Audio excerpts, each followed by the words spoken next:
Hello and welcome to the UPSC explorer. दोस्तों mains के exam में अगर आप देखोगे जीएस थ्री में आपको एक टॉपिक बहुत ही इंपॉर्टेंट दिखाई देगा, वो है एग्रीकल्चर। सो एग्रीकल्चर को लेकर अगर आप देखोगे, इसकी मार्केटिंग को लेकर, इसके प्रोडक्शन को लेकर, ठीक है, इसके इनपुट कॉस्ट को लेकर या फार्मर्स के इनकम को लेकर यूपीएससी ने रिपीटेडली क्वेश्चंस पूछे हैं। तो हमें यहाँ पर एक इंपॉर्टेंट टॉपिक दिखेगा, ग्रीन रिवॉल्यूशन। तो यहाँ पर हम एक्सपेक्ट कर सकते हैं जिस हिसाब से जो फार्मर्स है उनकी जो एमएसपी की डिमांड थी, ठीक है, एम एस स्वामीनाथन काफ़ी ज़्यादा न्यूज़ में थे। तो एक्सपेक्टेशन है कि मेंस 2025 में ग्रीन रिवॉल्यूशन पर आप पर एक क्वेश्चन आ सकता है, मेंस में जीएस 3 में आ सकता है। ठीक है, तो यहाँ पर अगर हम देखें ग्रीन रिवॉल्यूशन, तो अगर आपको सबसे पहले ये जानना होगा कि ग्रीन रिवॉल्यूशन आया ही क्यों, पिक्चर में क्यों आया था। क्योंकि जैसे ही देश आज़ाद हुआ, हमारे देश की जो एग्रीकल्चर थी वो काफ़ी बैकवर्ड हो चुकी थी। क्योंकि अंग्रेजों को क्या मतलब था, उनको सिर्फ रेंट चाहिए था।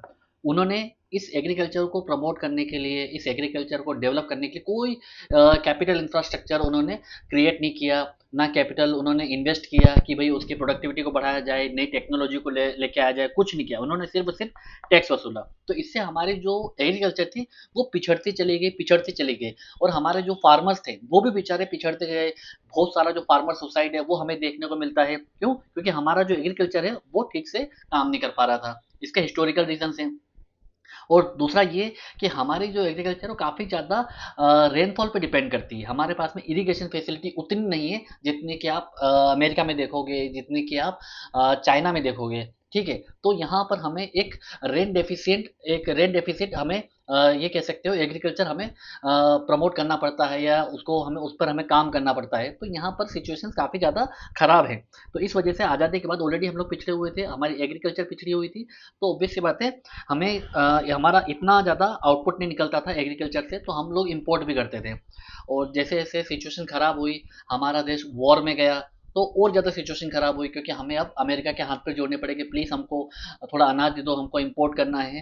तो इससे हमारे देश की जो स्ट्रेटेजिक ऑटोनॉमी थी, हमारे देश की जो सेल्फ रिस्पेक्ट थी, वो सब तार तार हो रही थी। तो फाइनली हमने डिसाइड किया कि नहीं, बहुत हो गया, अब हमें लाना पड़ेगा ग्रीन रिवॉल्यूशन।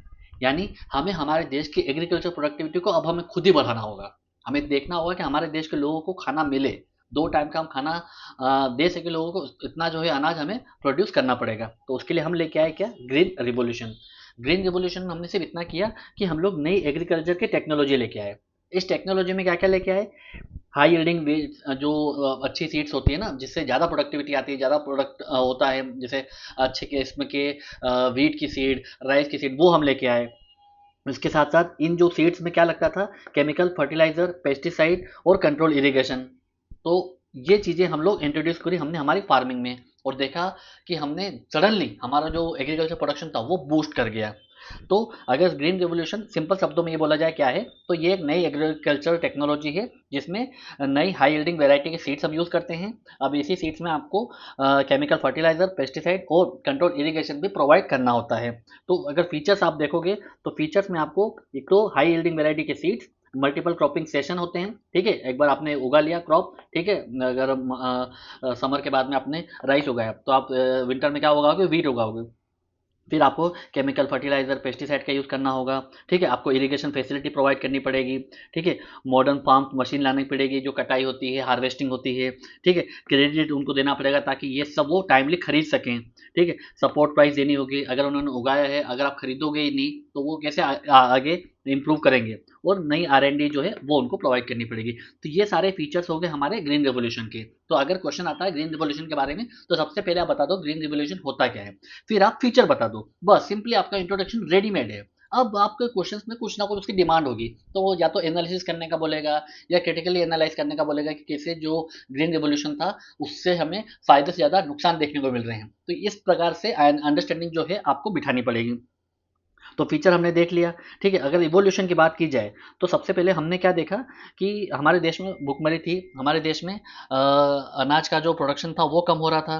तो इस तरीके से हम लोग सिचुएशन को फेस कर रहे थे। तो फिर हमने सिलेक्टेड रीजन्स को देखा जहाँ पे हमारे पास इरिगेशन की कुछ फैसिलिटी थी, जो ज़मीन थी वो उपजाऊ थी, तो हमने पंजाब हरियाणा के क्षेत्र में ग्रीन रिवॉल्यूशन लॉन्च किया। फिर हमने देखा कि जो ग्रीन रिवॉल्यूशन है वो कहाँ सिमट के रह गया, पंजाब हरियाणा के क्षेत्र में। मतलब लिमिटेड एक्सपांशन हुआ, ज़्यादा एक्सपांड नहीं कर पाए, क्योंकि हर जगह आपको इरिगेशन की वो फैसिलिटी नहीं थी।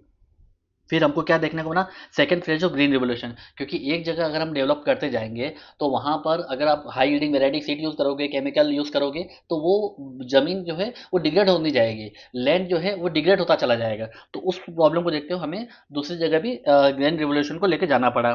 ठीक है, रीजनल इम्बेलेंस हमने देख लिया। फिर पोस्ट ग्रीन रिवोल्यूशन स्टडीज, मतलब जो लैंड खराब हो रही थी उसको लेके हमने क्या करा कि वाटरशेड डेवलपमेंट लेके आए, क्रॉप को डाइवर्सिफाई करा। अब सिर्फ राइस और वीट मत उगाओ, राइस और वीट मत उगाओ, आप क्रॉप्स उगाओ, लेंटिल्स उगाओ, ठीक है, दलहन उगाओ, इस टाइप से दूसरी जो सब्जी है, वेजिटेबल्स, उस पर आप थोड़ा काम करो।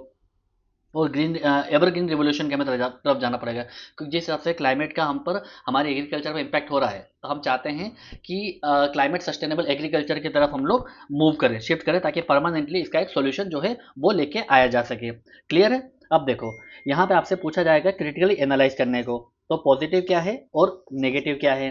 तो सबसे बड़ा पॉजिटिव क्या है कि जैसे हमने ग्रीन रेवोल्यूशन यूज किया, उसका हमारा जो प्रोडक्शन है वो बढ़ गया।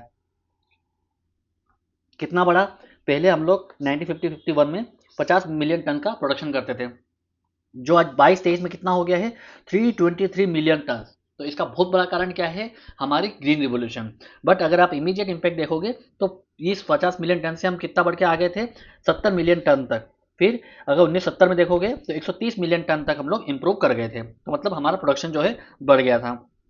हम लोग लार्जेस्ट सीरियल प्रोड्यूसिंग कंट्री हैं आज। ठीक है, इसके बाद हम लोग फूड इंपोर्टर से लेकर फूड एक्सपोर्टर तक हो गए। हम लोग सबसे ज़्यादा जो राइस है वो आज हम एक्सपोर्ट करते हैं। अगर राइस नहीं देंगे तो कई सारे देश जो हैं वो हमसे नाराज हो जाते हैं। तो इसका आप इम्पैक्ट जो है वो देख रहे हो। PL40 स्कीम से हमने क्या इम्पोर्ट किया था, अमेरिका से अनाज, बहुत ही खराब क्वालिटी के उन्होंने गेहूं भेजे थे। बट फिर आज हम खुद उनको आज क्या दे रहे हैं, राइस दे रहे हैं उनको। ठीक है, इसके बाद में हमारी क्रॉपिंग इंटेंसिटी बढ़ गई, बार बार मल्टीपल हम लोग क्रॉप उगा पा रहे हैं।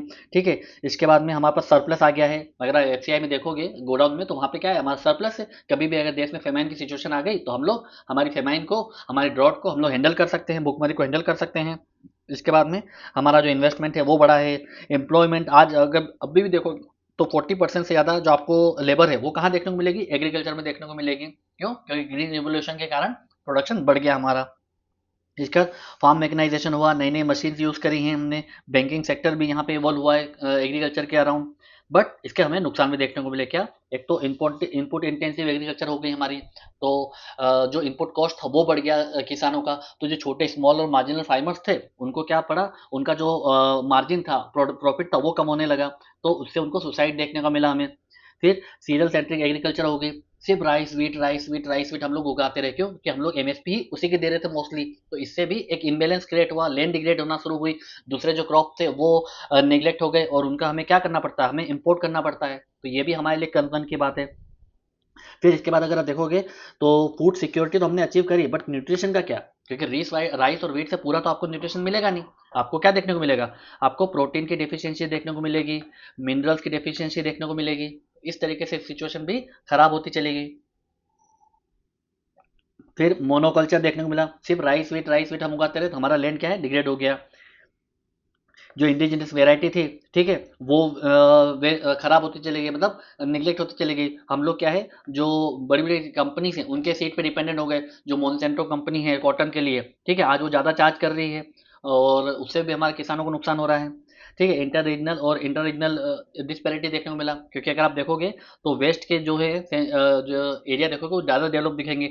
ईस्ट हमारा बैकवर्ड हो गया, क्योंकि यहाँ पे जो एग्रीकल्चर है वो बैकवर्ड थी।